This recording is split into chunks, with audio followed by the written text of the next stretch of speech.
This one is a Q&A, so if you have any questions about veganism, if you have questions about activism, specifically about how to respond to certain arguments, or if there is something that you're not sure about, objection handling, again, arguments from non-vegans. If you're not vegan yet and you have a question about veganism, all of those questions can be answered on this live stream. We're going to be live for the next hour, so yeah, start sending through your questions. How can I be vegan when I'm 13 and live in a family of non-vegans? I know it's possible, but tips please. Regardless of how old you are, 13 is not that young. You can stand your ground and you can let your parents know and your family know that these are your values. Explain to them why you made the decision to stop paying for animal cruelty or consuming animal exploitation. And if it was a documentary or if it was footage that you watched that helps you make the connection, maybe show that to them, have a conversation about it.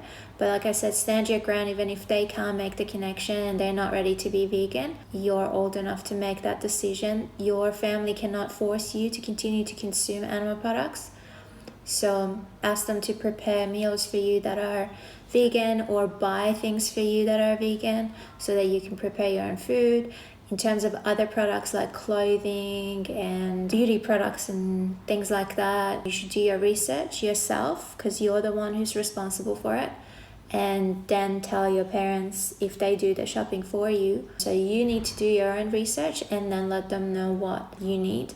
And you're 13, I assume that obviously you're not working, you don't make your own money, but if you receive any money from your parents, if I was in your position, I would be saving my money so that I am financially independent to some degree, so that if I want to buy myself a vegan product, I could just go and do that, so you don't have to ask your parents every time. But when it comes to, doing the shopping for the house and things like that, I'm sure they can buy veggies, rice, beans, and things that you could eat. Hi Asal, how do you feel about buying vegan products from non-vegan companies, food, makeup, clothing, etc.? I am completely for that. I think that when you buy a product, you're actually creating demand for that particular product. Although you're supporting the company and your money is going towards that company as a whole, but you are creating demand for that particular product. So I do encourage everyone to do that because veganism is still very small, and many of these non-vegan companies have started doing a vegan line or a plant-based line or whatever it might be, and that means that veganism is becoming a bit more mainstream, and that's what we want. So I do recommend that you support those particular products. But just make sure that you pay attention sometimes, not so much with food, but maybe with makeup and beauty products and cosmetics and things like that. There is some confusion when it comes to vegan versus cruelty-free and plant-based.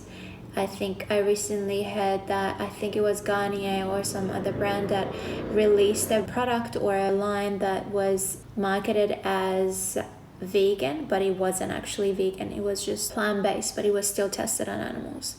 So just make sure that you do your research before you buy these products from non-vegan companies.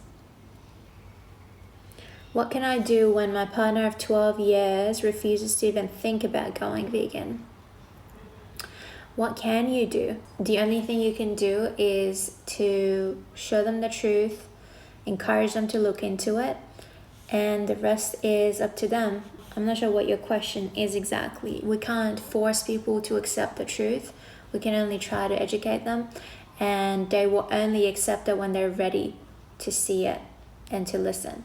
So you might try for years and years and they may still not be convinced that veganism is the way to go. So what you need to do as an individual is to stand behind your own values and make a decision based on that. If you can't be with someone who's not vegan, then that's your decision. If you're okay with that, then continue to educate them. Advice to get family to go vegan, same thing. You just show them documentaries, show them the footage that we play at the Cube, which shows exactly what happens to the animals, educate them, have conversations with them, Just like you outreach strangers on the street when you're at a cube, outreach your family. Ask them questions, make them think. That's all you can do. And if they're ready, they will listen, they will have a conversation, they'll look at their own actions, and when they're ready, they'll go vegan. But you have to keep educating them. Don't get disappointed. Don't give up. Just keep going. Keep talking to them, keep showing them stuff. Do you have to reach out? Joined once, holding up the signs. Reaching out is so hard for me though. Yeah, so when you go to a cube for the first time, we actually ask you that you don't do any outreach, meaning you don't talk to the public for the first 3 cubes that you attend. So we ask that you stand in the cube, hold the sign or a screen, and when you need a break, you just come out and take a break. And then what you do is shadowing other outreaches. So those that have been doing it for a while and they're more confident, we ask that you shadow them, meaning you stand behind them while they're having a conversation with the public and you listen to them. That way you start to feel more confident and you learn how to do outreach at a cube.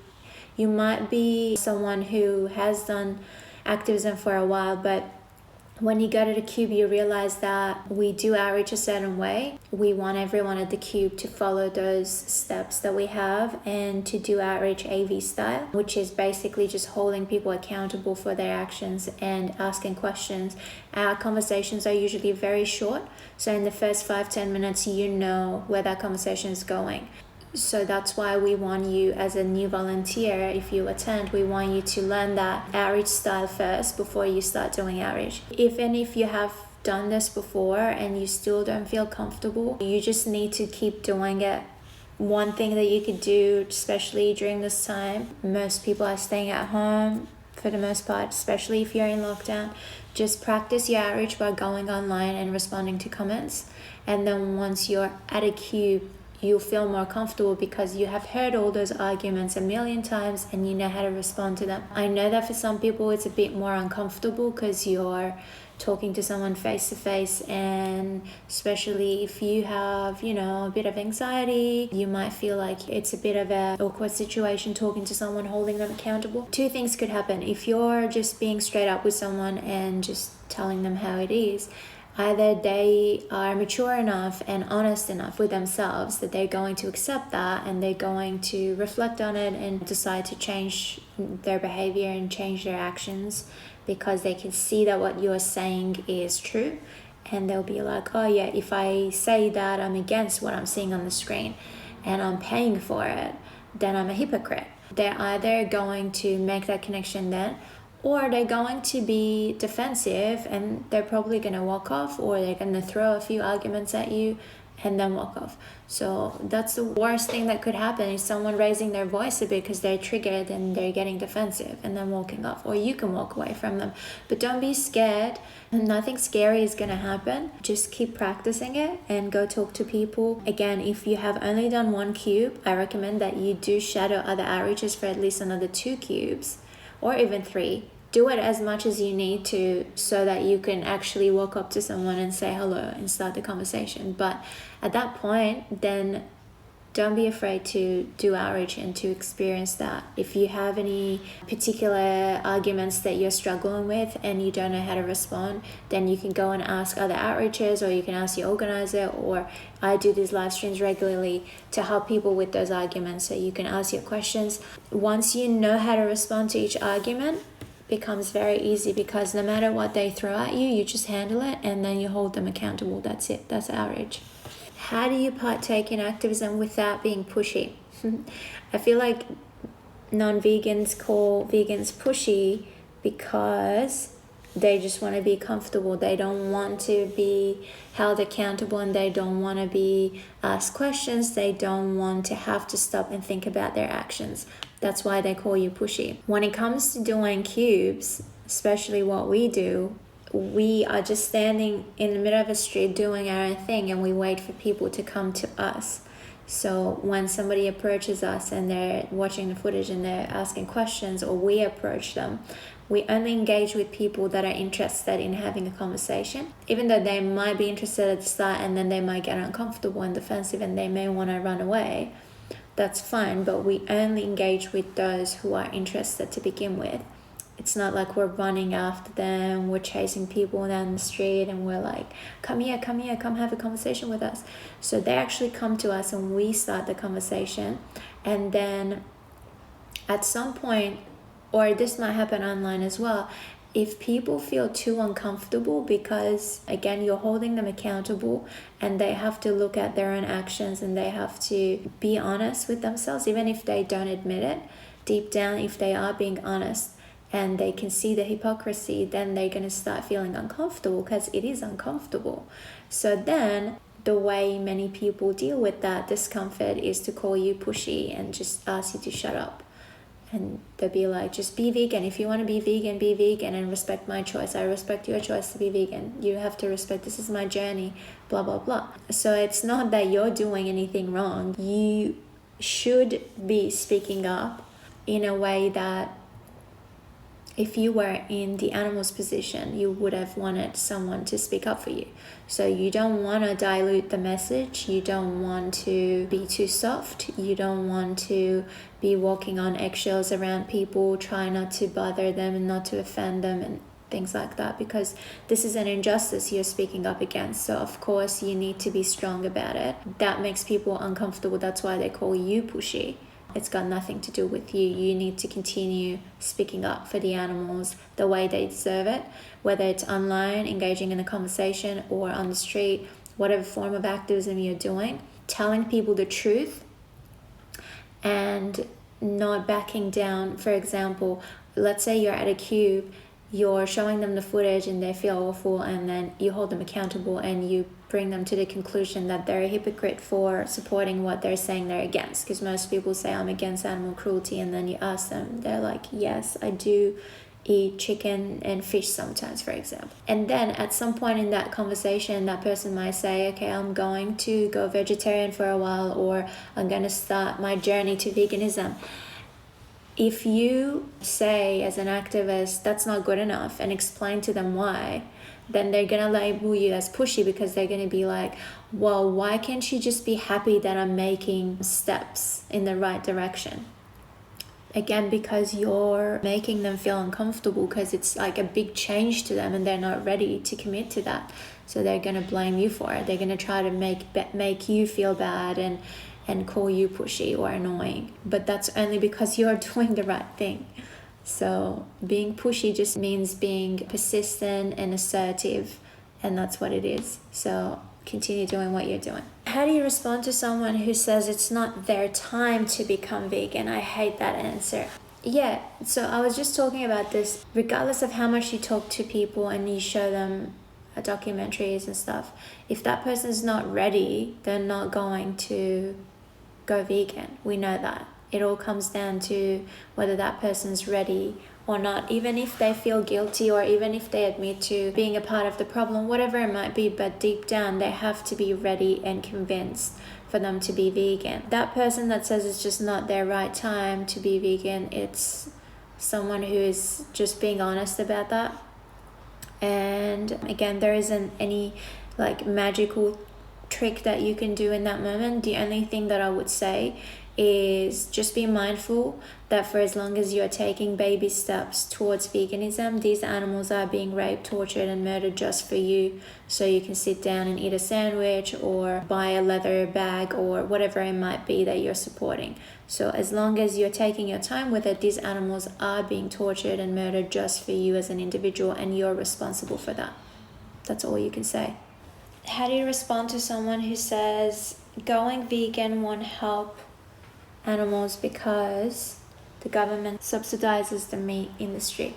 The government does that because there is a demand for those products. So animal flesh and dairy products, they receive subsidies because there's a huge demand for it. And once veganism becomes more mainstream and there is more demand for it, the government would either drop those subsidies or would start subsidizing non-dairy products, so vegan products. And that's why we need to keep doing what we're doing, and that's why we also need to continue to create demand for vegan products. Can you start 2 chapters in the same city? It depends how close these chapters are going to be to each other, so just email us email us and we'll figure it out. Join at join@anonymousforthevoiceless.org. Send us an email and we'll see how close these chapters or cities are. Is it okay to use human slavery as an analogy to animal industry? Yes, it is. If it makes sense, use it. Yeah, don't just throw it around willy-nilly. It has to make sense. It has to make sense for that particular conversation or that person that you're talking to. But I'm not against using human slavery. I'm not against using the word rape. I'm not against using the word Holocaust. All of these words can be used to prove your point and to help that person understand the injustice better if it makes sense for that conversation. Why do you all compare killing animals to gay rights or BLM? That's a really good question. I would understand that as a non-vegan you may not understand why we do this, but what's happening to the animals, and it has been happening for a very long time, is an injustice. Much like what has been happening to Black people or gay people, also in other injustices that you see when it comes to human rights issues.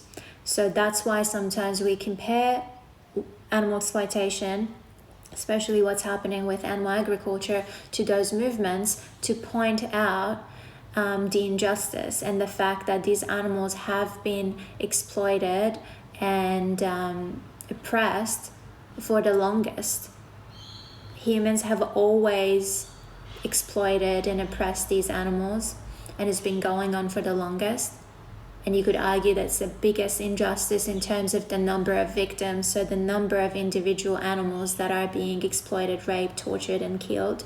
You can't even wrap your head around that number, and that's why in that way it could be the biggest. I think in fact it is the biggest injustice in terms of the number of victims. So even though you might find it weird that animal rights activists make the comparison because you're like, we're humans, they're animals. Yes, we're just different species, but that doesn't mean that because we're humans we have the right to oppress and exploit those animals just because they look different to us. And for many people, if they have been oppressed, for someone who's gay or for a Black person who has gone through that, or even as a woman who has been oppressed, those people a lot of times tend to be able to understand this better because they have experienced it firsthand and they have seen it happen to themselves or people around them, so they're able to make that connection easier with the animals and they get the injustice better. Thank you so much for anyone who joined me for this live stream. Thank you, Laura. Appreciate you always being here. Yeah, take care everyone. Keep doing activism if you can. Much love and see you later.